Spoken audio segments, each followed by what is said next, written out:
Xin kính chào quý vị, mời quý vị bắt đầu theo dõi bản tin quốc tế buổi sáng trên kênh FBNC. Hôm nay bản tin ngày 18 tháng 6 sẽ bao gồm những thông tin nổi bật sau đây.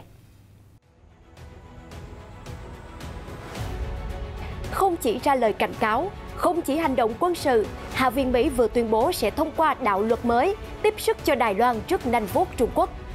Câu chuyện cử giang phi đội khủng trong tuần này tiếp tục làm dư luận và giới phân tích rúng động, khi mới đây các nhà quân sự đã hé lộ thông điệp cảnh cáo về chiến tranh sau khi 28 máy bay Trung Quốc áp sát Đài Loan đã có sự tăng đô hơn trong mọi sắp đặt, từ số lượng máy bay cho đến cả đường bay.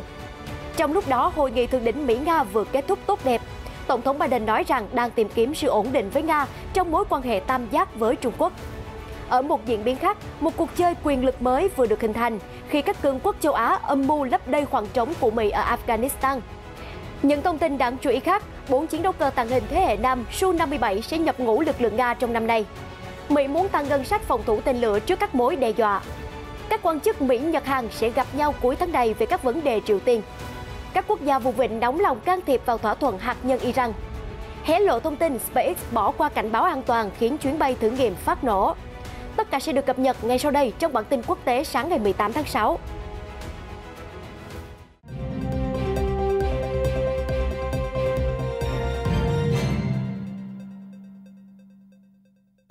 Thưa quý vị, rõ ràng cách đáp lời của Trung Quốc trước những lời tố cáo và đe dọa rõ ràng là không thể xem thường. Động thái điều một dàn các tiêm kích với số lượng khủng vào không phận Đài Loan gây rúng động dư luận thế giới trong những ngày qua là một dẫn chứng cụ thể. Về phía Mỹ, xứ cờ hoa cũng không hề có những dấu hiệu nhẹ giọng với Trung Quốc sau khi người phát ngôn Lầu Năm Góc cảnh báo Bắc Kinh đừng quá khích, kẻo vấp phải những tính toán sai lầm. Thì ngày 17 tháng 6 theo giờ địa phương, các hạ nghị sĩ từ cả hai đảng của Hoa Kỳ tuyên bố sẽ cùng thông qua một đạo luật mới nhằm tìm cách thúc đẩy sự ủng hộ của Hoa Kỳ đối với Đài Loan, mang tên Đạo luật Hòa bình và Ổn định Đài Loan.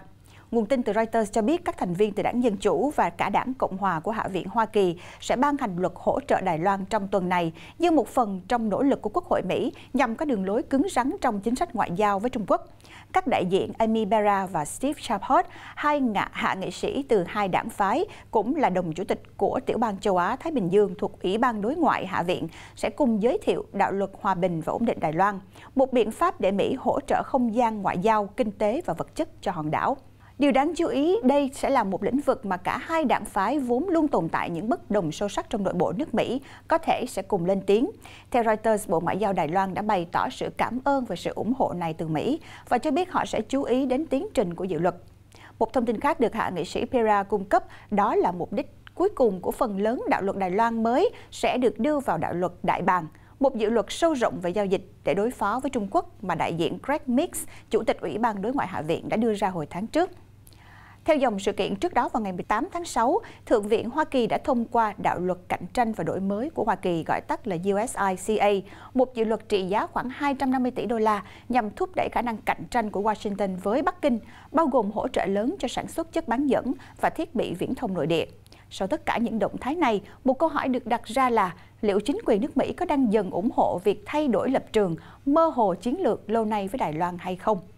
Thế nhưng theo Reuters, chính quyền của ông Biden khẳng định phản đối sự thay đổi như vậy. Hiện tại, Mỹ là nguồn cung cấp vũ khí chính và hậu thuẫn quốc tế mạnh nhất của Đài Loan. Điều này khiến cho Trung Quốc tức giận. Nhưng giống như hầu hết các quốc gia, Washington không có quan hệ ngoại giao chính thức với Đài Bắc.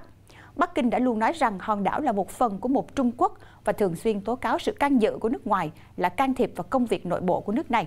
Có thể tạm kết luận rằng chính quyền ông Biden phản đối sự thay đổi lập trường với Đài Loan, nhưng đã và đang cam kết làm sâu sắc hơn mối quan hệ không chính thức với Đài Bắc trước sức ép ngày càng tăng đối với hòn đảo từ Bắc Kinh.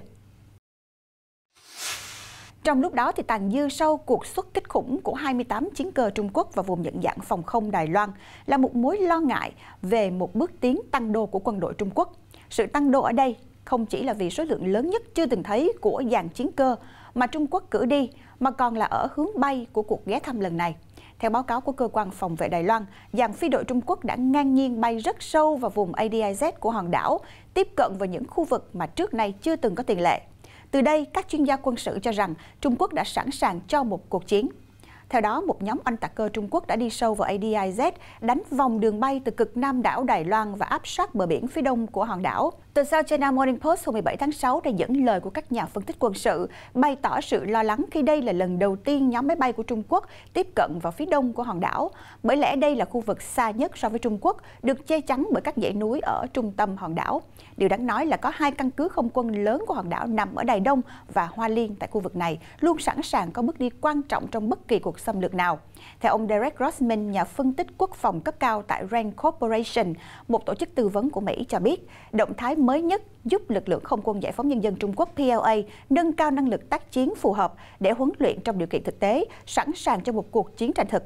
Su Xiao Huang từ Viện Nghiên cứu Quốc phòng và An ninh Đài Loan nói với Taiwan's Liberty Times rằng mục tiêu hoàn toàn có khả năng là nhắm vào 2 căn cứ không quân ở Đài Đông và Hoa Liên của hòn đảo. Sự tăng đô này của quân đội Trung Quốc cũng đồng thời thể hiện sự cứng rắn hơn nữa trong lời cảnh cáo của Mỹ, trong bối cảnh xứ cờ Hoa liên tiếp có những động thái tích cực với hòn đảo, từ chuyến thăm của 3 thượng nghị sĩ Mỹ mang theo khoản viện trợ vaccine COVID-19 trên một máy bay vận tải quân sự đầy thông điệp của Hoa Kỳ.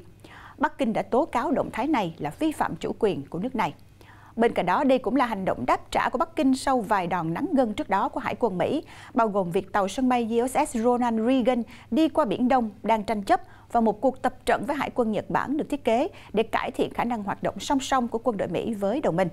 Ông Grossman cho biết Bắc Kinh đang thể hiện sự thất vọng ngày càng tăng của họ đối với một mối quan hệ Mỹ-Đài, đặc biệt là mối quan hệ an ninh ngày càng sâu sắc của họ, cũng như động thái mà Bắc Kinh cho là Washington đang xúi giục các nước phương Tây ở G7 và NATO cùng hợp lực chống lại mình. Theo Sang Chong-ping, cựu huấn luyện viên PLA và nhà bình luận quân sự tại Hồng Kông, cho biết cuộc xâm nhập được thiết kế để gửi tín hiệu đến Mỹ. Một khi Mỹ đã coi Trung Quốc như một đối thủ mang tính hệ thống, Bắc Kinh phải chứng tỏ khả năng bảo vệ chủ quyền, an toàn và lợi ích phát triển của quốc gia.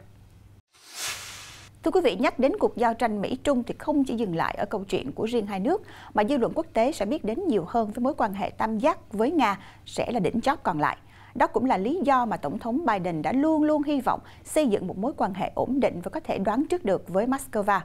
Bằng việc xoa dịu căng thẳng với đối thủ truyền thống của Mỹ là Nga sẽ giúp cho Mỹ có thể tập trung toàn phần sức lực vào đối thủ cạnh tranh chiến lược mới là Trung Quốc. Hội nghị thượng đỉnh lần đầu tiên giữa Tổng thống Mỹ Biden và Tổng thống Nga Putin vào ngày thứ Tư 16 tháng 6 vừa qua tại Geneva chính là một bước ngoặt quan trọng. Mặc dù không thể có những sự thay đổi lớn thúc đẩy mối quan hệ giữa hai nhà lãnh đạo trở nên thân thiết, nhưng ít nhất là để đạt được tiến bộ ổn định về các mục tiêu chung ngay cả trong thời kỳ căng thẳng. Theo Nikkei Asia, hai nhà lãnh đạo đã đồng ý thiết lập các khuôn khổ đối thoại mới về kiểm soát vũ khí và an ninh mạng. Hai bên cũng đồng ý cho phép các đại sứ của mình trở lại nhiệm vụ. Cả Tổng thống Mỹ Joe Biden và Tổng thống Nga Vladimir Putin đều mô tả hội nghị thượng đỉnh trực tiếp đầu tiên của họ là một cuộc gặp gỡ mang tính xây dựng và chuyên nghiệp tại các cuộc họp báo riêng biệt sau đó. Reuters đã nhấn mạnh cách dùng từ chuyên nghiệp thay cho từ thân thiện để nhấn mạnh mối quan hệ vẫn chưa tăng băng hoàn toàn giữa hai lãnh đạo. Hai vị tổng thống đã lưu ý trong một tuyên bố chung rằng hai nước Mỹ-Nga, ngay cả trong những giai đoạn căng thẳng nhất, có thể đạt được tiến bộ đối với các mục tiêu chung là đảm bảo khả năng nắm bắt lẫn nhau trong chiến lược quân sự, giảm nguy cơ xung đột vũ trang và nguy cơ chiến tranh hạt nhân, bởi một cuộc chiến tranh hạt nhân không thể thắng và không bao giờ được tiến hành.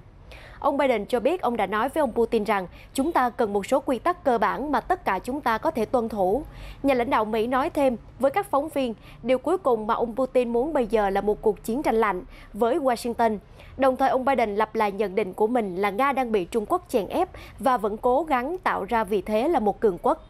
Ở phía ngược lại, ông Putin đã gọi ông Biden là một đối tác có kinh nghiệm, có tinh thần xây dựng, có thể tin tưởng và nói rằng họ cùng chung mục tiêu, nhưng không có tình hữu nghị, thay vào đó là một cuộc đối thoại thực tế về lợi ích của hai nước.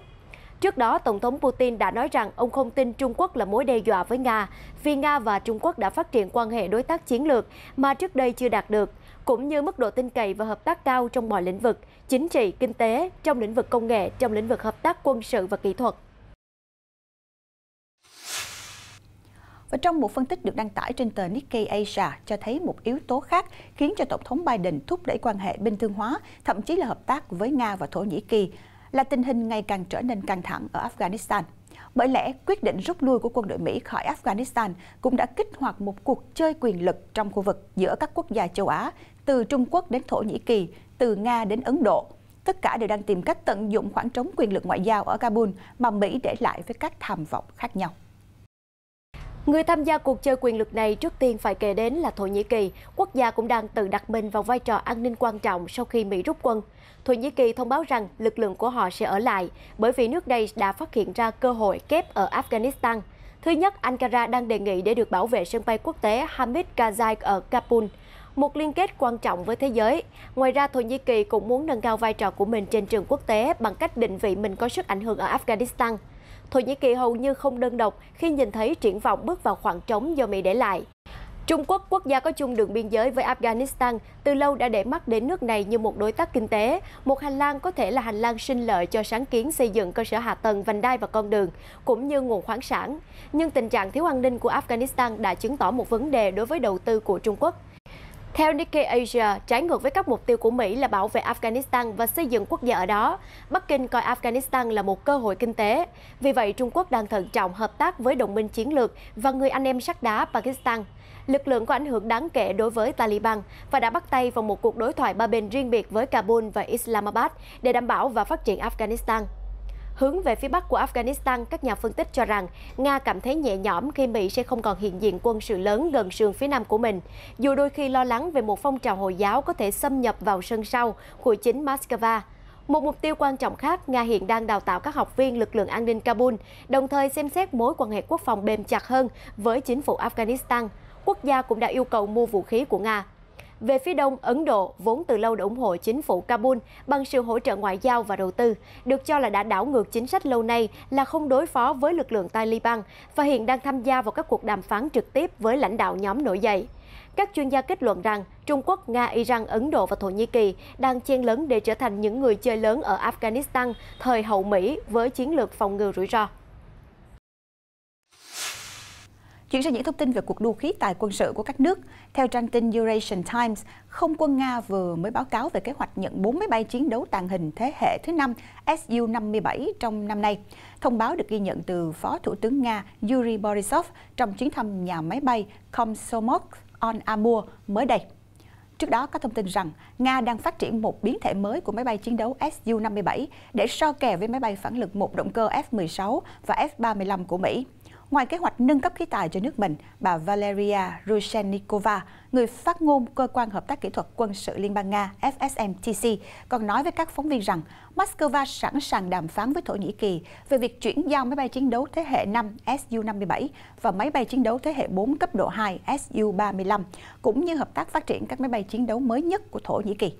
Bộ trưởng Công nghiệp và Công nghệ Thổ Nhĩ Kỳ Mustafa Varank nói với Sputnik rằng Ankara không loại trừ khả năng mua Su-35 và Su-57, nhưng ưu tiên là phát triển máy bay chiến đấu thế hệ thứ 5 của riêng mình. Được biết, Thổ Nhĩ Kỳ đã có ý định triển khai dự án chế tạo máy bay chiến đấu thế hệ thứ 5 TFX từ lâu và Nga sẵn sàng hợp tác trong chương trình này nếu nhận được yêu cầu. Còn tại Mỹ, thì các nhà lập pháp Hạ viện và Thượng viện nước này một lần nữa đang thúc đẩy tăng cường ngân sách của cơ quan phòng thủ tên lửa MDA sau khi Quốc hội bổ sung 1,3 tỷ đô la trong năm tài chính vừa qua. Yêu cầu của MDA trong năm tài chính 2022 tập trung vào việc phát triển các khả năng trong tương lai, bao gồm máy bay đánh chặn thế hệ tiếp theo để phòng thủ tên lửa nội địa, khả năng phòng thủ siêu thanh và một khả năng quan trọng khác đó là theo dõi dựa trên không gian để phát hiện các mối đe dọa. Yêu cầu tài trợ của cơ quan là 8,9 tỷ đô la, nhưng các nhà lập pháp tin rằng điều đó là không đủ. Số tiền đó ít hơn một chút so với yêu cầu trong năm tài chính 21 là 9,2 tỷ đô la. Quốc hội sau đó đã bổ sung hơn 1 tỷ đô la vào ngân sách vì cho rằng có sự chênh lệch giữa nguồn tài trợ và việc thực sự có thể đáp ứng các yêu cầu của chiến lược quốc phòng. Nó đặc biệt nhấn mạnh sự cần thiết phải tài trợ cho một radar phòng thủ nội địa ở Hawaii hoặc radar HDRH và một kiến trúc 360 độ bền bỉ ở Guam được thiết kế để bảo vệ khỏi các mối đe dọa tên lửa đạn đạo, hành trình và siêu thanh. MDA đã chọn không tài trợ cho radar HDRH trong năm tài chính 22, ngay cả sau khi Quốc hội đã thúc đẩy tài trợ vào năm ngoái. Một danh sách các yêu cầu chưa hoàn thành mà người đứng đầu Bộ Tư lệnh Ấn Độ Dương-Thái Bình Dương của Mỹ gửi tới Quốc hội trong tháng này, bao gồm tài trợ cho radar HDRH và kêu gọi thêm 231,7 triệu đô la Mỹ để có khả năng phòng thủ tên lửa bền bỉ cho Guam. Trở lại với những nỗ lực quan trọng về câu chuyện phi hạt nhân hóa, mới đây một nguồn thạo tin cho biết ba nước Nhật Bản, Hoa Kỳ và Hàn Quốc đang có kế hoạch tổ chức một cuộc họp cho các quan chức cấp cao vào cuối tháng này tại Hàn Quốc để thảo luận về các vấn đề liên quan đến Triều Tiên. Chính quyền của Tổng thống Joe Biden đã nhiều lần tỏ ý kêu gọi đối thoại với Bình Nhưỡng để hướng đến mục tiêu phi hạt nhân hóa bán đảo Triều Tiên. Nguồn tin cũng tiết lộ, ông Sung Kim, người được bổ nhiệm là đặc phái viên của Mỹ về vấn đề Triều Tiên vào tháng trước, dự kiến sẽ tham dự cuộc họp lần này. Sung Kim, người kiêm nhiệm vụ đại sứ Mỹ tại Indonesia, dự kiến sẽ thăm Hàn Quốc từ thứ Bảy 19 tháng 6 đến ngày 24 tháng 6. Nguồn tin cho biết, ông Sung Kim từ lâu đã tham gia vào các cuộc đàm phán với Triều Tiên, bao gồm cả việc chuẩn bị cho hội nghị thượng đỉnh năm 2018 giữa cựu Tổng thống Mỹ Donald Trump và nhà lãnh đạo Triều Tiên Kim Jong-un tại Singapore. Trong chuyến đi, ông dự định tổ chức một cuộc gặp ba bên với Takehiro Funakoshi, Cục trưởng Cục các vấn đề châu Á và Đại dương của Bộ Ngoại giao Nhật Bản, và No Kyu-duk, đại diện đặc biệt của Bộ Ngoại giao Hàn Quốc về các vấn đề hòa bình và an ninh bán đảo Triều Tiên. Chính quyền ông Biden đã xem xét chính sách của Hoa Kỳ đối với Triều Tiên và đặt ra cái mà họ gọi là ngoại giao hiệu chỉnh và thực tế, nhằm tăng cường an ninh của Hoa Kỳ và các đồng minh. Tại cuộc gặp với Tổng thống Hàn Quốc Moon Jae-in vào tháng 5, ông Biden đã phát tín hiệu rằng chính sách của ông sẽ dựa trên thỏa thuận năm 2018 giữa cựu Tổng thống Trump và lãnh đạo Kim Jong-un, tập trung vào mục tiêu phi hạt nhân hóa cũng như cải thiện quan hệ giữa Hoa Kỳ và Triều Tiên. Trong lúc đó, các cường quốc thế giới và Iran đã bước vào vòng đàm phán thứ 6 tại Vienna vào thứ Bảy để hồi sinh thỏa thuận hạt nhân Iran năm 2015, còn gọi là Kế hoạch hành động toàn diện chung JCPOA. Khi diễn biến vẫn bị đình trệ bởi sự giằng co giữa Mỹ và Iran liên quan đến các lệnh trừng phạt của Washington lên Tehran, thì Ngoại trưởng các quốc gia ở vùng vịnh lại vừa đưa ra lời kêu gọi là hãy thêm các quốc gia Ả Rập vùng vịnh vào cuộc đối thoại. Bên cạnh đó với những điều khoản hạn chế phải mạnh mẽ và với thời gian dài hơn. Theo Reuters, hôm thứ Tư 16 tháng 6, trong cuộc họp của Hội đồng cấp Bộ trưởng của Hội đồng Hợp tác Vùng Vịnh GCC ở Riyadh, Bộ trưởng các nước vùng vịnh kêu gọi nên xem xét lại chương trình tên lửa đạn đạo của Tehran và nhấn mạnh sự cần thiết phải đưa các nước Ả Rập vùng vịnh vào đối thoại. Các ngoại trưởng Ả Rập vùng vịnh kêu gọi các cường quốc đảm bảo một thỏa thuận với những hạn chế mạnh mẽ hơn và thời hạn dài hơn với Iran, đồng thời liên kết nó với các bước thiết thực để xây dựng lòng tin nhằm ngăn chặn một cuộc chạy đua vũ trang và xung đột thêm trong khu vực. Trong một tuyên bố sau cuộc họp ở Riyadh, họ nói rằng các quốc gia vùng vịnh nên tham gia vào các cuộc đàm phán toàn cầu với Tehran, cũng như sẵn sàng hợp tác và đối phó nghiêm túc, hiệu quả với thỏa thuận hạt nhân Iran trên cơ sở tôn trọng chủ quyền. Tuy nhiên, về phía Iran, nước này đã phản đối bất kỳ nỗ lực nào nhằm đưa thêm các vấn đề khác vào thỏa thuận. Hiện tại, Tehran chỉ đồng ý hạn chế chương trình hạt nhân để đổi lấy việc dỡ bỏ các lệnh trừng phạt quốc tế. Mời quý vị cùng với chúng tôi đến với những diễn biến đáng chú ý khác trên thế giới. Thưa quý vị, mối quan hệ nồng ấm anh em sắt giữa Trung Quốc và Pakistan dường như đang lâm vào cảnh rạn nứt sau khi 5 tàu đánh cá của Trung Quốc bị bắt giữ gần cảng Gwadar vì đã xâm phạm thành phố cảng này mà không xin phép. Pakistan tuyên bố rằng các tàu đánh cá Trung Quốc đã vào thành phố cảng Gwadar mà không xin phép trước và bất kỳ ai đi vào lãnh hải của Pakistan mà không được phép sẽ bị chặn lại. Trích lời Ali Haider Zaidi, Bộ trưởng Vận tải biển của Pakistan, các ngư dân địa phương của Gwadar đã phát hành một đoạn video về tàu cá của Trung Quốc, sau đó nó đã lan truyền trên mạng xã hội. Các ngư dân địa phương cho rằng các hoạt động ngày càng tăng của Trung Quốc ở Gwadar là một yếu tố cản trở đối với sinh kế của họ vì làng chài lớn nhất cung cấp việc làm cho phần lớn dân số. Trong khi đó, Trung Quốc cho rằng do điều kiện thời tiết xấu, các tàu đánh cá của Trung Quốc buộc phải trú ẩn tại vùng biển Balochistan. Được biết, cảng Gwadar là một phần quan trọng của dự án hành lang kinh tế Trung Quốc-Pakistan CPEC, có ý nghĩa quan trọng đối với Trung Quốc vì nó mang lại cho Bắc Kinh một điểm tiếp cận chiến lược tới Ấn Độ Dương. Qua trích dẫn các tài liệu và thư mật, người ta vừa phát hiện ra trong chuyến bay thử nghiệm nguyên mẫu SN8 Starship vào tháng 12 năm 2020, SpaceX đã bỏ qua ít nhất là 2 cảnh báo từ Cục Hàng không Liên bang Mỹ FAA về sự an toàn của vụ phóng. Điều này đã khiến cho nó phát nổ trong quá trình hạ cánh, mặc dù trước đó đã phóng thành công và bay được hơn 6 dặm. Trong quá trình thử nghiệm, nguyên mẫu SN8 đã cố gắng cất cánh và bay hơn 6 dặm qua các cơ sở của công ty ở Texas, chỉ để đối mặt với một cái kết thảm họa, phát nổ khi hạ cánh. Khoảng 15 phút trước khi cất cánh, FAA báo cáo đã thông báo cho SpaceX rằng dữ liệu thời tiết được cung cấp là không đủ. Và chỉ vài phút trước khi phóng, một thanh tra an toàn của FAA đã cảnh báo nhân viên công ty qua một đường dây điện thoại mở rằng việc cất cánh sẽ vi phạm giấy phép cho quá trình phóng của SpaceX. Các mô hình do FAA cung cấp vào ngày hôm đó cho thấy điều kiện thời tiết như tốc độ gió có thể tăng cường sóng xung kích nếu tên lửa phát nổ và có khả năng gây nguy hiểm cho những ngôi nhà gần đó. Mặc dù SpaceX đã tạm dừng đồng hồ đếm ngược sau khi bị FAA từ chối ngưỡng an toàn, tuy nhiên một quan chức cấp cao của công ty sau đó đã tự ý khởi động lại vì tin rằng dữ liệu đã đủ. Giám đốc bộ phận không gian của FAA, Wayne Montes, sau đó đã chỉ trích hành động của công ty trong một bức thư gửi cho chủ tịch SpaceX, chỉ trích công ty vì đã hành động dựa trên sự mơ hồ thay vì kiểm tra thủ tục và khẳng định bằng chỉ số thực tế. Và sau đây chúng tôi xin được kết thúc bản tin bằng các thông tin độc đáo về lĩnh vực công nghệ và một sáng chế thú vị trong chế tạo xà phòng từ sữa lạc đà. Đây là một nhà kho ở Hồng Kông. Điều đặc biệt là những công nhân làm việc tại đây đều là những chú robot tự động có khả năng hoạt động 24/7. Những chú robot này không chỉ làm việc chăm chỉ, chúng còn làm việc thông minh và càng làm việc sẽ càng thông minh hơn nữa. Kho hàng của các hãng đồ thể thao đình đám như Nike và Decathlon cũng đang sử dụng những loại robot này. Đây là sản phẩm được phát triển bởi công ty khởi nghiệp Geek của Trung Quốc. Điều thú vị nhất nằm ở cách vận hành chúng. Khi những chú robot di chuyển xung quanh nhà kho, chúng sẽ được hướng dẫn bằng mã QR trên sàn và sử dụng trí thông minh nhân tạo AI, từ đó đưa ra quyết định của riêng mình, bao gồm cả hướng đi và tuyến đường để đến đích. Sẽ có một nhóm lo việc theo dõi các chuyển động này của robot và sử dụng dữ liệu để cải thiện các thuật toán giúp robot hoạt động hiệu quả hơn. Robot đã trở nên phổ biến trong các nhà kho trên toàn thế giới và Geek cho biết họ có hơn 15.000 con robot ở hơn 30 quốc gia. Theo thời gian, các robot sẽ giúp các công ty đáp ứng nhu cầu giao hàng nhanh cũng như giảm chi phí lao động và sai sót của con người. Trong một thông tin về sản phẩm rất đặc biệt đang trở thành mặt hàng nóng được nhiều người Jordan săn lùng nhiều nhất hiện nay, đó chính là sản xuất xà phòng từ sữa lạc đà. Một mặt hàng lạ lùng và công đoạn sản xuất rõ ràng không phải là một nhiệm vụ dễ dàng, bởi vì rất khó kiếm được sữa lạc đà, không phải lúc nào cũng có sẵn. Ngoài ra, sau giai đoạn đầu tiên cân xà phòng, người sản xuất còn phải pha chế vào đó nhiều loại dầu khác nhau để bảo quản chất lượng của xà phòng và lợi ích điều trị của nó. Một điều rất đặc biệt mà rất ít người biết đó là sữa lạc đà có lượng vitamin C gấp 3 lần sữa bò. Kết luận được đưa ra từ tổ chức nông lương Jordan. Mỗi tháng, một người sản xuất xà phòng từ sữa lạc đà có thể làm ra khoảng 4.000 thanh để bán cả trong nước và quốc tế. Thưa quý vị, đến đây thì bản tin quốc tế sáng ngày 18 tháng 6 trên kênh FBNC cũng xin được phép khép lại. Và những thông tin mới nhất và nóng nhất xoay quanh các vấn đề chính trị, xã hội và đời sống trên toàn cầu sẽ tiếp tục có trong các bản tin tiếp theo, phát sóng vào 8 giờ sáng hàng ngày trên kênh FBNC. Xin chào và hẹn gặp lại quý vị.